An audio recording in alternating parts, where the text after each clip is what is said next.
sounds Tonya, for Halloween. Tonya, are you being able to stream this in YouTube? Yep. Okay. Do you have the address? Yeah. Okay. If you can post it on the net, it will be great. And Alberto, did Jonathan? Is he on his way or? Yeah, I'm sending him Mm. the link here. I just contacted him. So Okay, sweet. Okay. actually, I set the space at Mhm. to begin at 10:10 to make sure that uh, he can be here with a certain margin of time. And well, wow, so many people. This is going to be really cool and scary at the same time, I think. Anybody from Apple is here? Raise your hands. I hope so. Yeah, I really hope so. Uh, Mm. yeah, probably they can be listening without being there. But anyway, I am sending a message to Jonathan. Yeah, you know how. Yeah. Hi, Q. I see you there as a listener.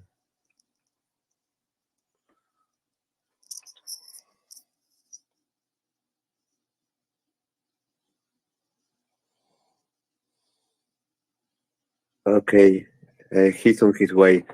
So you guys haven't heard the news about the Apple being releasing new versions of the operating system recently.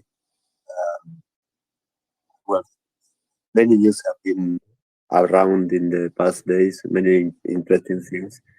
And well, Jonathan will.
This is the best thing that they could happen. It's just having someone's ear about these issues. So I really appreciate it. Okay, no problem. Well, Jonathan Scott is an expert in hacking. He has been working in the industry for a long time, and he has recently made public some information that potentially affects all of us in terms of our privacy being violated by certain company or companies.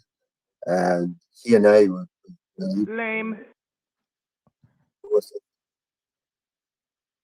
sorry, and he and I will believe that uh, people should know the truth about all this, and that is why Jonathan is here trying to explain about his research and conclusions regarding uh, some severe problems about this topic. So, Jonathan, you're putting yourself in a dangerous situation, making public all this information.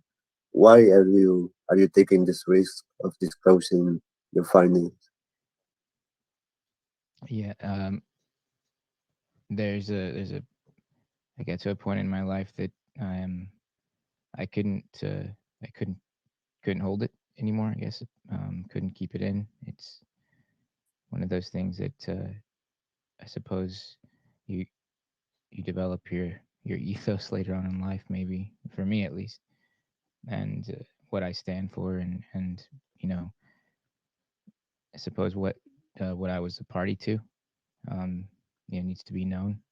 And there's a bigger there's a bigger issue here than we understand. Um, so I suppose that's the answer to that question.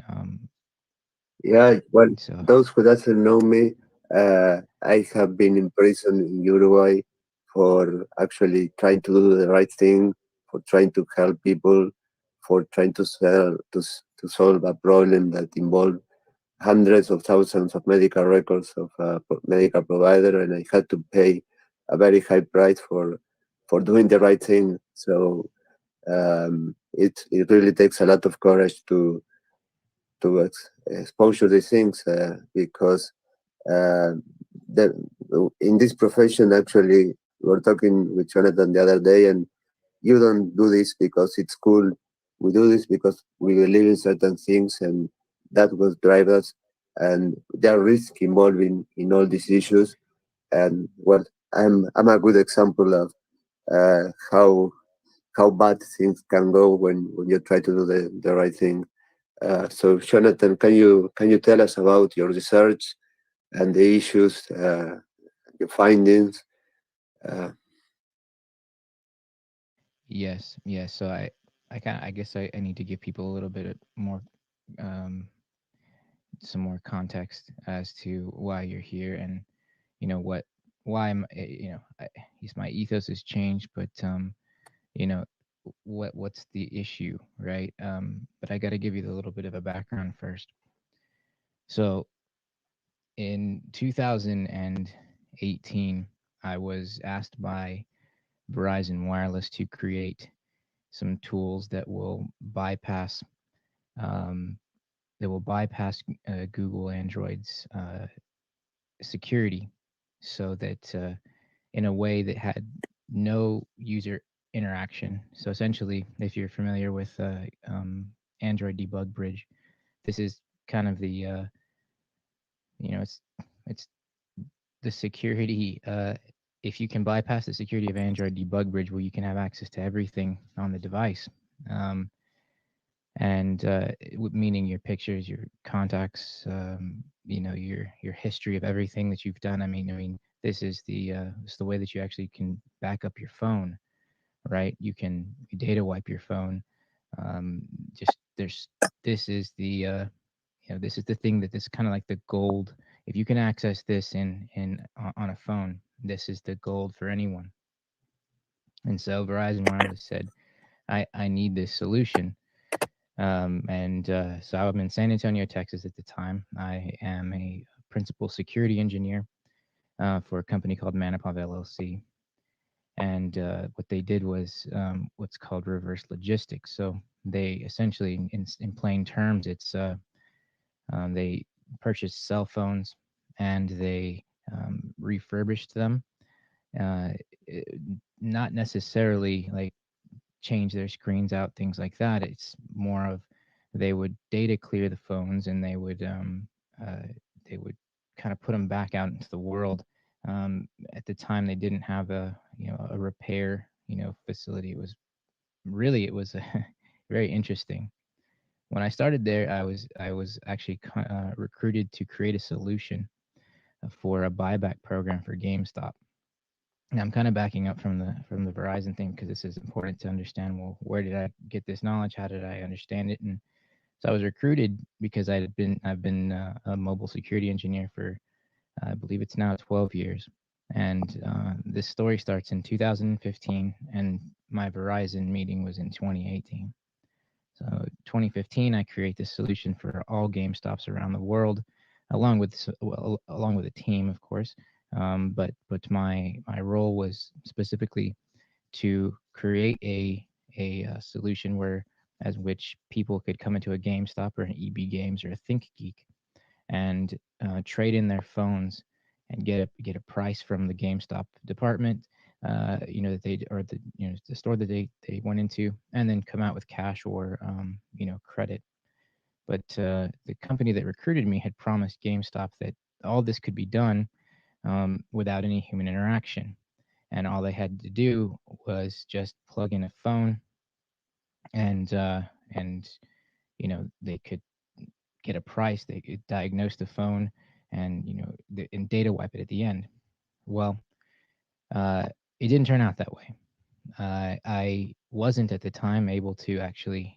I didn't. I wasn't able to actually do all these things without human interaction. We still had to, when you took a phone in to resell it or get some money for it, the attendant for GameStop still had to press stuff on the phone. There was still security. It still had to be authenticated. The solution that they gave GameStop didn't have this, one-stop shop kind of thing that they wanted. But it was starting to seem like this was a very common thing that people wanted, right? And it wasn't just GameStop. I had heard that so many other people wanted to bypass all of these security so that they could, make things faster with the trade-ins and refurbishing things like that. Um, I'm talking big companies, not just GameStop. I'm talking like AT&T, T-Mobile. They all are reselling phones, and the process to do this apparently to them was very slow, so they wanted to bypass all the security. Okay, fast forward. It's 2018. I'm still working at this company, Manipov, and I'm approached by one of these kind of sales liaisons for Manipov, and he says, "I want to connect you with someone from Verizon who needs this solution created, and this solution is something that is um, it is well, we can't talk about it. It's secret, but if you can do it, then that's amazing. You would come out to XP Logistics." So I'm passed off this contact information to this. His name is Javier Villarreal. He works at Verizon, XPO Logistics in Dallas, Texas, and he texts me, talks to me, and says, these are the things that I need done. I need you to bypass the authentication for a Samsung Verizon phone." Meaning I need you to get through ADB, and without touching it, I need you to authorize the phone to always have an authorization on it. After you do that, I need you to install an application. I need you to bring up the application. After that, I need you to data wipe the phone. And then after that, I need you to actually drop it into download mode just to make sure that you still have full control. Now, if anybody's technical and understands Androids, this is it seems almost impossible, right? This is something that people work on like for their lives, trying to bypass this authentication. And so I said okay, and I created the solution the next day.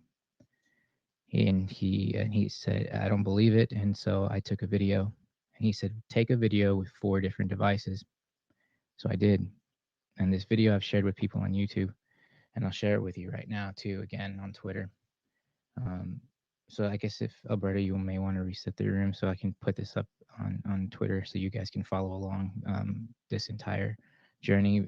This is real. I want you all to question me. I want you to ask the questions. I want you to investigate yourselves so that you can see the answers.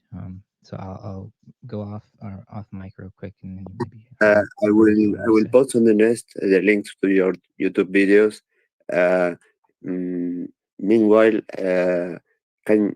can you tell us regarding these issues? Have you contacted any of the company that you mentioned regarding these issues, and what was the answer that you got? So I actually, I guess no. Yeah, no. The answer is no. I hadn't. I haven't reached out to Google or Samsung, LG, Motorola. I haven't reached out to any of these people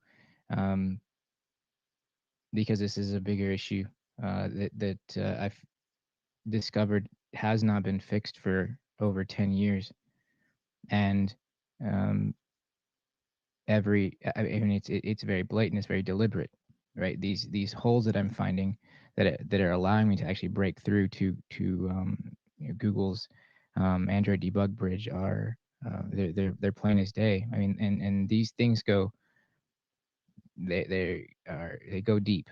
I want to say deep. I mean, we're talking about chipset level vulnerabilities. So it doesn't matter. For example, it doesn't matter what operating system version you're on to bypass authentication for a Samsung mobile device that's on a Verizon network, because the way to get in has always been the same. I mean, the proof of concepts that I'm doing are we're talking like back from Android 4.4.4 to the latest. And I'm going to tweet this out real quick so you guys can see this video. It's a little bit long, but you know, if you understand mobile security or even just curious about it, and if you don't, that's all right. You can still actually read the description. Now, I posted this video unlisted in 2019, although I had created it in 2018, because when I was at Verizon and I finally understood the scope of everything, no NDAs were signed. The demonstrations that I actually gave on this software that I had created, everything I didn't even have a table, I didn't have a desk.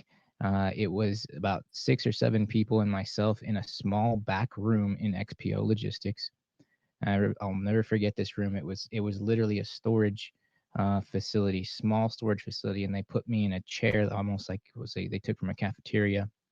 And everyone was huddled around. It was very hot, and they were wanting to see this actually work. They couldn't believe. They're in disbelief that I could actually take any Samsung, Verizon phone and enable ADB on this device, and start tapping authorizations on the screen without ADB enabled. And it was so at the time it was very, very I guess scary to them too, but they knew that they had found exactly what they needed. So I flew to XPO Logistics 3 times and met with a lot of different people, all facilitated by Javier Villarreal. And I had to check in security just like everyone else. I had to give them my ID. I had to be patted down for anything, because this facility is a facility that processes probably 1 million secondhand devices a year. So what happens is maybe you've turned in your phone, or maybe your phone has been damaged or something that always has to go somewhere. And so the thing that was very interesting is that once I created this and Verizon acknowledged this, so what would they do is they actually gave me a computer, and they said, well, the first demo I did, I brought my own computer, and the second demo, they said you cannot bring your own computer. We're going to provide you a computer because there could be something weird with the computer that you brought, something weird with the cables that you brought. And they said, we're going to provide you with a computer. What kind of computer do you need? And I told them a Mac. And they said, we want you to write this live in front of us, and we're going to go onto the production floor, and we're going to pull phones, and we're going to give you cables, and all of this is going to be done in front of a group of people. Again, we're in a small. Every time we're in a small back little room, actually a side room. It's not it's on the side in a giant warehouse, and so yes, they did that. They put me in a chair, and I started writing code on their machine, and it worked exactly like they wanted. And again, they said, no one can know about this. This is very, very hush. We cannot say anything about this at all. And so it was this hush project. And they said, they told me, if you want to, work with us, we need a little bit more. We need you to do the same thing for LG, Motorola, Google Pixel. We need you to bypass all of their authentication, and we need you to do the exact same video demo if you want this done. And at this point, I'm like, are you kidding me? No, I mean, I'm not gonna do this. I've already given you so much. You more than likely you've already stolen my code, and this is ridiculous. So I fly back to San Antonio that day, and I get on a phone call or FaceTime call with Javier Villarreal for about 3 hours. And he's trying to convince me that this is the great opportunity. I would have to move to Dallas, and I would work there at their facility, and that they have someone there that had tried to create a similar solution, and he stays there all the time, just in case something is needed. And I would do the same thing, but I'd be taking that position over. And I'm thinking, are you kidding me? Like, this is horrible. This is the worst thing. I mean, I'm telling you, when I talk about a small room, yeah, that it was really bad, and the way they were treating me too, it was just horrible, absolutely horrible. Like literally, I was just, yeah.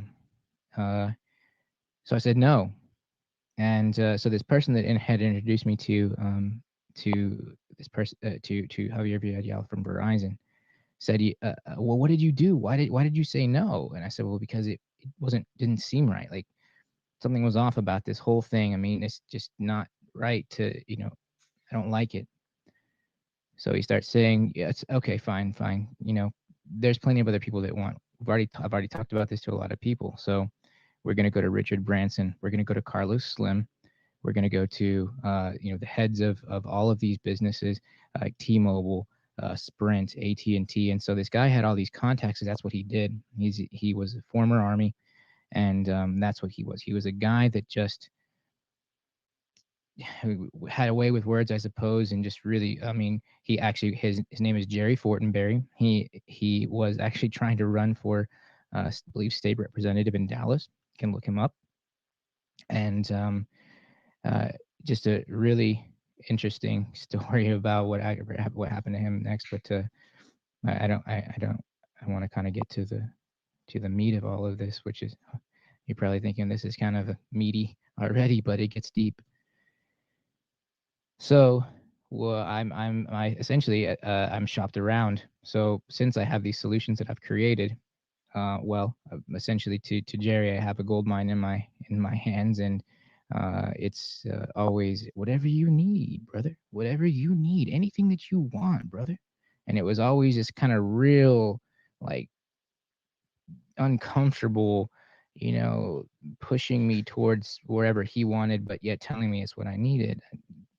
Well, it turns out, he ends up putting me in touch with a company that actually really is interested in purchasing these solutions that I've created. And so this company's Blanco Technology Group. I end up selling all these solutions, everything. Well, let me tell you what the solutions are. These solutions are part of a tool set I call BRICS. And BRICS is the foundation of how to identify, diagnose, and data clear, validate mobile devices, IoT devices, on a whole nother level that we hadn't been able to do before, to the extent that there's 2 patents pending in my name. Well, it has not in my name, as under Blanco Technology Group, but the original inventor is me. These technologies include stealth mode enabling of ADB, meaning you don't know that anyone has ever been inside of your phone, because the way that I've created these solutions completely bypasses any sort of prompt that would come up on your screen. So the link that I sent you actually shows a prompt come up on the screen when on a device that's not even been set up yet. There's no rooting involved. Now, so basically, you can imagine like what GameStop had originally wanted versus what I was able to actually produce for Blanco is different. I was actually able to produce this for Blanco. Now, what actually gained me more credibility is that turns out that someone from GameStop ended up working for Blanco, and they vouched for my work, which is I guess in an ironic way. They said, well, yes, he can do this because he's done this for, Fortune 500 company already. So these solutions in BRICS are all in a lawsuit. You can see all of them if you care to do it. So my name is Jonathan Villarreal. I go by Jonathan Scott because I am in the process of changing my last name. That's funny because the Javier Villarreal, it's very interesting how there's a bunch of people with the same last name involved in this whole bit. But yeah, I'm in the process of changing my name. I have just a few more steps, and then I will truly have my surname removed. Go back to the technologies really quickly before I talk about a couple of other things. So the data wiping that I was able to perform on these phones is fast. Almost, I mean, you'll see it in this video. At the time, this technology didn't exist out in the wild. And by the way, everything that I'm talking about is in the wild right now. It is actively in the wild. It's being resold. I actually even had a meeting with Amazon, and Amazon Renew, the head of Amazon Renew. I have the email still. They wanted this solution. It just didn't feel right. I guess it was because at the time I was more there was just greed and just pride, wanting more money, right? I just wanted more. I wanted more. I worked on this for so long, and I felt, well, if you're going to have this, then you're going to have to pay top dollar. And I didn't have a name for myself to create tools like this. I honestly, at the time, I didn't even know about bug bounty programs.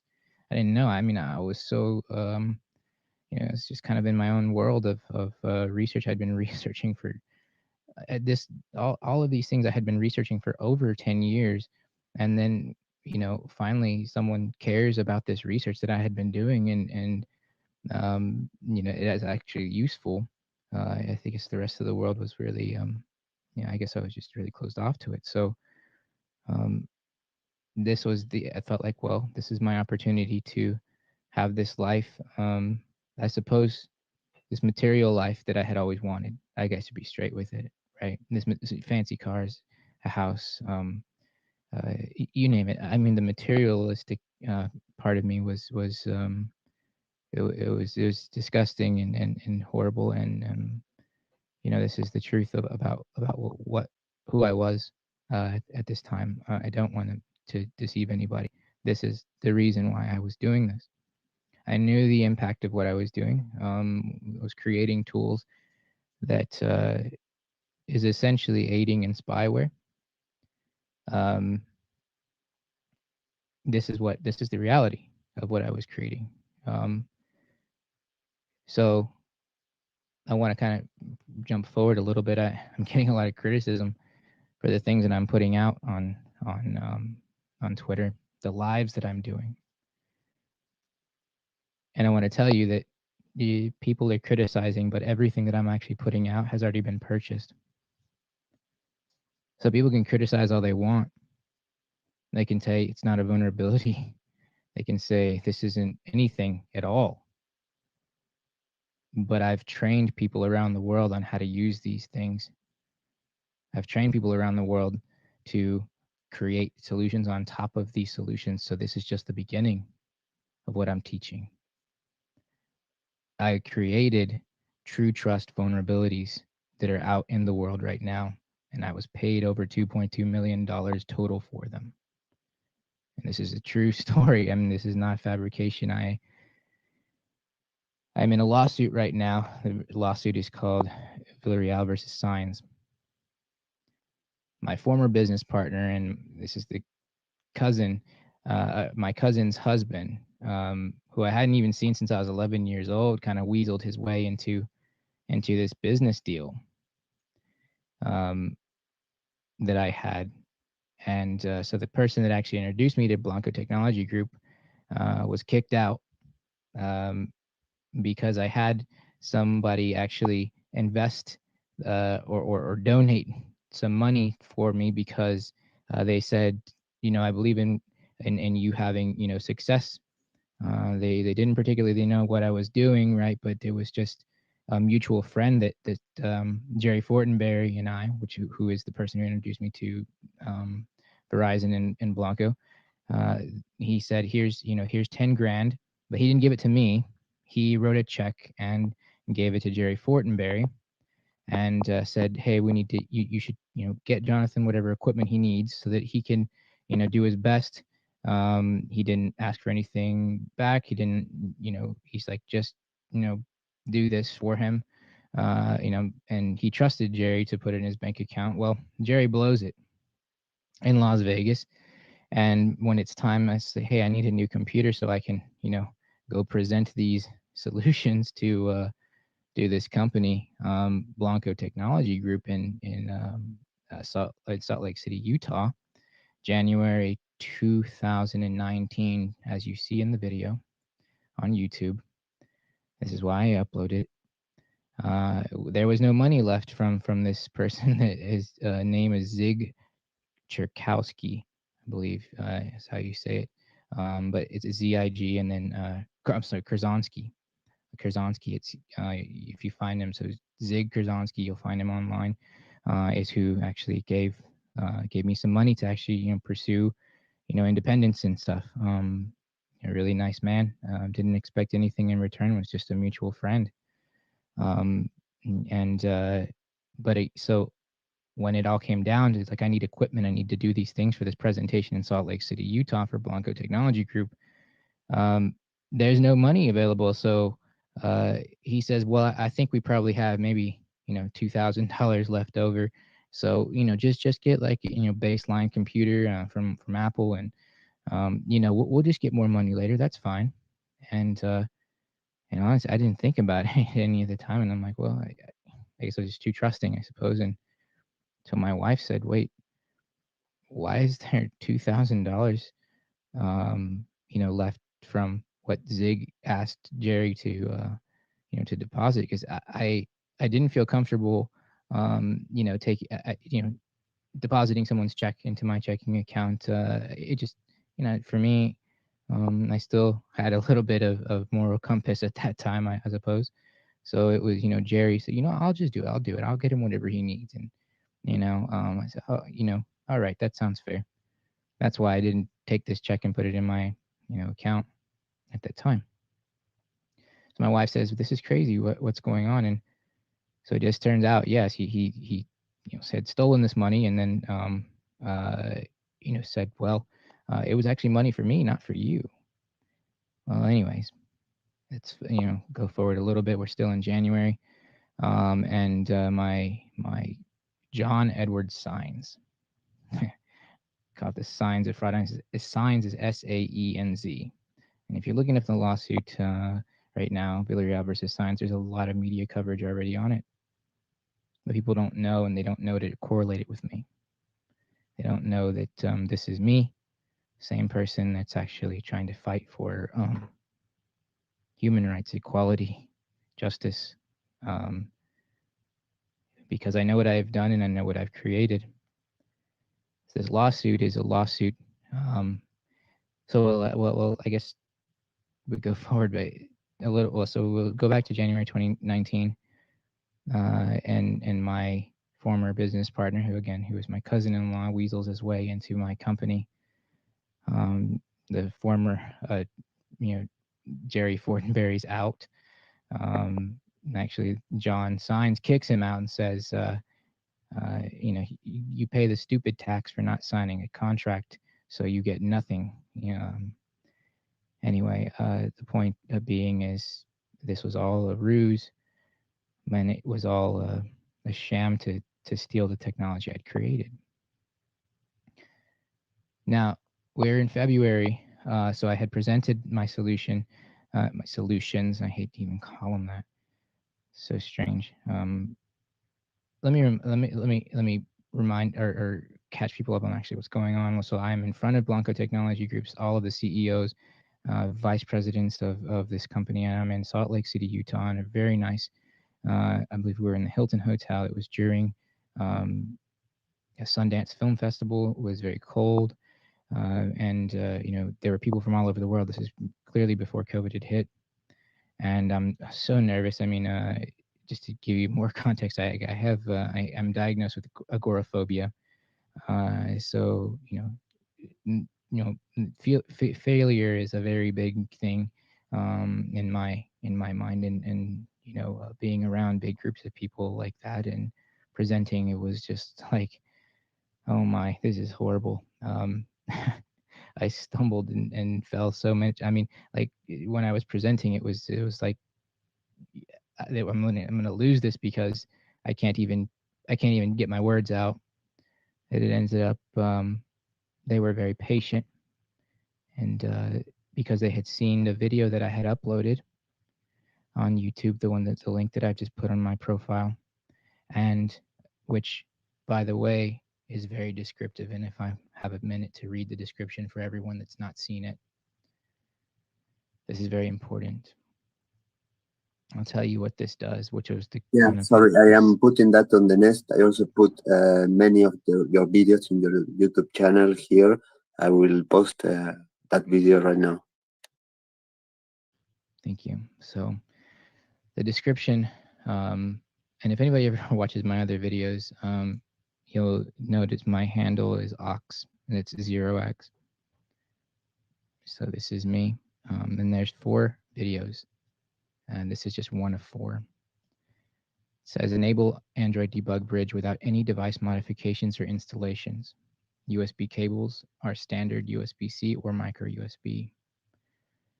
Number 2, what this video is showing, auto authorize RSA security without user interaction, gaining full authorized ADB access to the device. A silent solution is available that does not present an RSA key prompt, still gaining full access to the device, full authorized access to the device. Number 3, bypassing the device setup and going to the home screen. Pin locks, pattern locks, alphanumeric passcodes, fingerprint locks, retina scan locks, or mobile device management is bypassed in this process, and all locks are removed if any are detected. Google, McAfee, Samsung reactivation, and many more will be permanently removed or left intact if needed. Number 4, installation of any APK on multiple devices was done just for demo purposes, and this can be silently done in the background, hidden without detection. APKs, binaries, or any other application can be installed fully authorized without user interaction. Data extraction without ADB while the device is locked is available and can be done silently with a full diagnostics log erase within seconds. Number 5, full data clearing of the device in less than 3 seconds. This can be run against DoD standards and can be fully validated for data sanitization in less than 5 seconds after reboot. This can be done without ADB enabled and without any user authorization. Passcode locks and MDMs are not a factor, and device clearing can still proceed. Number 6, full firmware flash with custom or OEM signed firmware is available. ADB does not have to be enabled for this, and if the device has been locked, this solution will bypass the firmware flash lock as well. These solutions have been tested and validated to work for up to 200 devices at a time. And so this is the thing that I made. This is one of the things that I made. So now we enter the U.S. government, right? Because so my con artist cousin said, I have this contact in the Department of Defense. Excuse me, let me take a drink. So my con artist cousin has this colonel in the U.S. Army. He said, we're going to be rich, we're going to make a lot of money, and we're going to sell these solutions everywhere. You know, so but we need to get this government contracts first. He talked to this Colonel Don Devine. I'm going to post this document. So anybody that's in here that was in my Clubhouse talk the other day, you've probably seen this. But I'm going to post this document. This is very, very important so that you can read along with me and understand that what what I'm saying is real. These are real emails from the government email addresses, and just trying to get the Google Drive. It's safe. Don't worry. This is not a scam. If you're in here, you know me. I'm not trying to harm you at all. I appreciate you at least listening. So I'm just going to share this link. 1 second. This is a PDF document, and I'm going to actually put it in my feed right now. And yes, so it is, again, it is safe. You can see that when you look at it, it shows that it's a Google Drive. There's no scam. There's no trick. This is just a document. So I'll give you all a little bit of time to open that so you can follow along with me, because this part is very, very important. And so let's set the corporate aside while we look at this together. Again, I had posted this the other night because I had a 3-hour clubhouse on this, or 3 or 4 hour clubhouse, and it was just like the first part, and it gets really interesting. Let's just to say the least. But so I'll begin. I knew what I had created was something that was dangerous. I mean, there's text messages that I had specifically said, this can't get out. I had said this to my cousin-in-law. I had said, this is something that is very, very dangerous.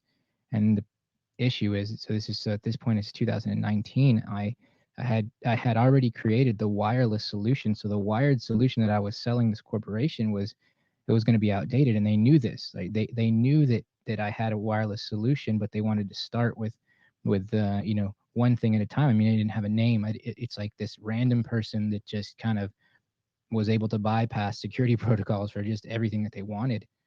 And but my cousin-in-law was saying, well, that this is worth a lot more.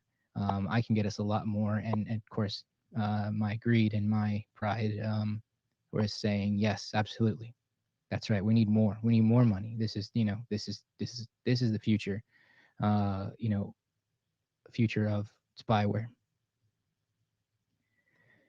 Page number 1 on this document specifically talks about text messages that I sent to my cousin John Sines, or cousin-in-law, and it talks about that there's someone named Colonel Harada, and they predicted a massive chipset vulnerability that would happen, and China would take full advantage of this.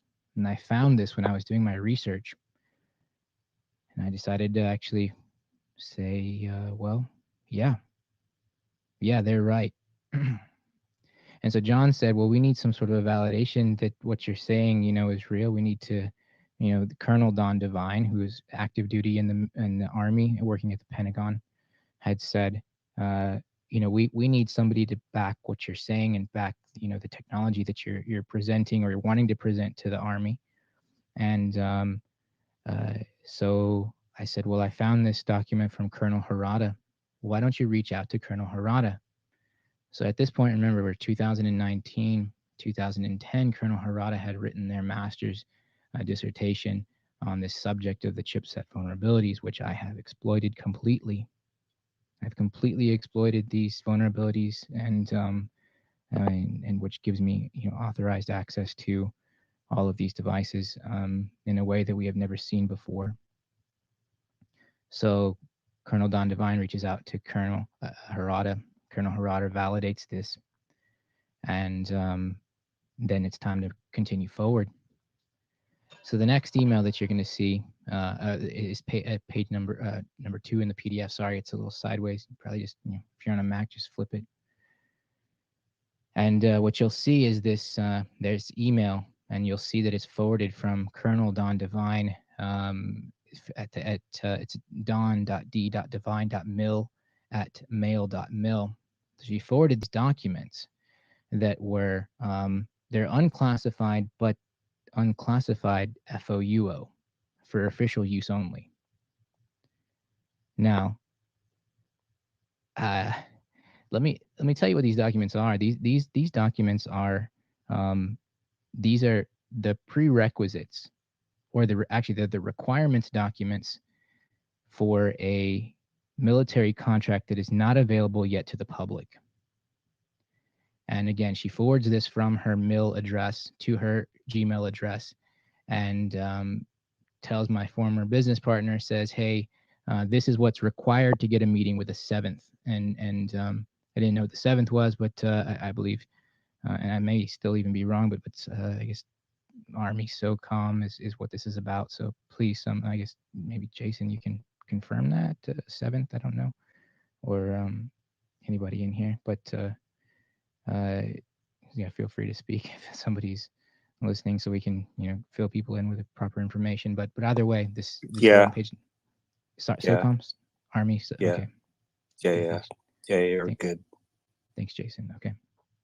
Okay. So it says we should match ours to that. Jonathan was super busy last night, so please forward this to him. I was just swamped. I was overwhelmed with everything. I mean, I'm talking like, there was so much that I had to put together. At the time, I didn't have like this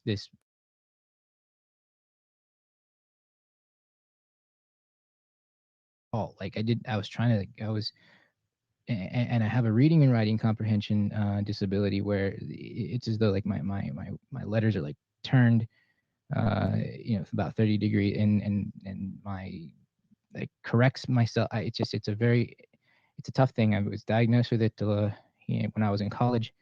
I've done my best to get around it, but it's just the reality of my situation. So writing and reading has always been very tough for me, but writing code, it was like, and there's no problems. It's a very strange thing. Writing code, math, and everything is like aligned. Everything's perfect. Like no issues. And so that's what she was saying, was just taking, super busy, because I was trying to create the BRICS document that I was talking about at the beginning. The BRICS document is kind of the manifest of what needs to be done and how to actually enable all of these services, all of these ADB services, how to bypass all these authentication prompts. I was writing BRICS, which again, this is in the lawsuit that I'm in. So, and I don't mind sharing all of that with you, but I'm walking you guys through this one part first. So we're on page 3 now. And not only is Colonel Don Devine involved, 6 other people. in this let's just call it venture to gain a government contract that has not been available or released to the public. So we've got 6 people. I mean, we had encrypted video chats. I mean, to the point where sometimes one of the participants it was as though it was a movie. I mean, it's like you could see that he was up against the window, and it was like so shaded that I mean, it was like he was doing one of those interviews that's like you're a drug lord and you don't want your face shown kind of thing. It's funny now because but at the time it was like, holy shit, this is real. These people don't want to know who's involved, but you can see at the very bottom there's a person named Tim who is also in the military, who is putting all these things together. Now what's happening is in this middle, so we're on page number 3 right now, and they're talking about here's the initial draft for the U.S. Army SOCOM interests and capabilities. So I didn't know anything about this, what a capability sheet was at all. I have no idea what I'm getting myself into. But I was learning as I went along, and Colonel Don Devine, still active duty in the Pentagon, working in the Pentagon in DC, and so she's guiding my former business partner through all these steps. Like, this is what you need to do. This is what you need to write. And so I was just overwhelmed with everything, and I was like, well, I can't write my capability sheet. I don't know what to write. So she said, you know what, I'm going to write it for you. So she's going to write the capability sheet. Now, no one should ever write your capability sheet for a U.S. Army contract, because it's kind of like your binder, right? This is what you're telling the U.S. government. These are the things that you can do, and you have to stick to them. And so she said, well, just sit with me, and you tell me all the things that you can do. And she's like, I'll write it all up for you. Well, I didn't have the time, but I had a white paper, a short little white paper that I had written up for a project called Project Maven. And you're about to see so my former business partner gives her the points to actually talk about, and these things are written about me. So I think you'll understand as we go forward. So we're on page number 5, because page number 4 is just it shows the document files that were attached to the email that Colonel Devine had sent. So page number 5 actually is called a Battle Space Awareness Joint Capability. I guess, I don't even know, maybe Jason, you could probably speak a little bit more about this, but from my understanding, it's just actually says like what the kind of what's the mission of this I guess division of the Army. What do they need? It's kind of like, here's the things that we need that the public can help with if you have something, but again, this is not out in the public yet. This is a completely private thing that she knows about. Go ahead, Jason. Oh, and yeah, Jonathan, I just want you to know that I was in the Navy. The Army does things a little differently. I did work with the NSA, but we were not so forceful with American citizens, if that makes sense. Yeah. Yeah. We worked very closely with American citizens, but we didn't force anybody. We were very careful. And yeah, so go ahead. I'm not sure what the Thank Army you. did, but I just wanted to point that out. Thank you. So I'm going to read a little bit of this document. I'm going to start with number 2. It says, so the second paragraph on number 2 says that this battle space awareness is looking to make a decision for someone to have the ability to for intelligence, surveillance, and reconnaissance, the ability to conduct activities to meet the intelligence needs of national and military decision makers. I'm just reading the highlighted portions that I had highlighted to present. You know, I've been waiting years to present this to people, tell the truth. So the next piece that I highlighted says the communications is what they need. The ability to intercept and derive information from voice and data communications. Cyber network, the ability to gather data from automated information systems, networks, and databases. Human-based collection, the ability to acquire information from human resources, human-derived data, and human reconnaissance assets. Biometrics data, the ability to gather information on an individual based on measurable, anatomical, physiological, and behavioral characteristics. I have coined the term connected behavioral forensics, and I'm sure you can understand why. It's a new discipline in forensics that takes your mobile devices and can build a character set, can recreate a scene based off of the information that I'm able to gather from these devices. The next part of this says the ability to obtain information from acquired, seized, or open source documents and electronic media. Now the next part of this capabilities paper is the part that the kernel actually wrote. And this is what it says. Zero Black LLC is my company, by the way. I own the company, and this is a battle that I'm in with myself and the government and my former business partner. And so I just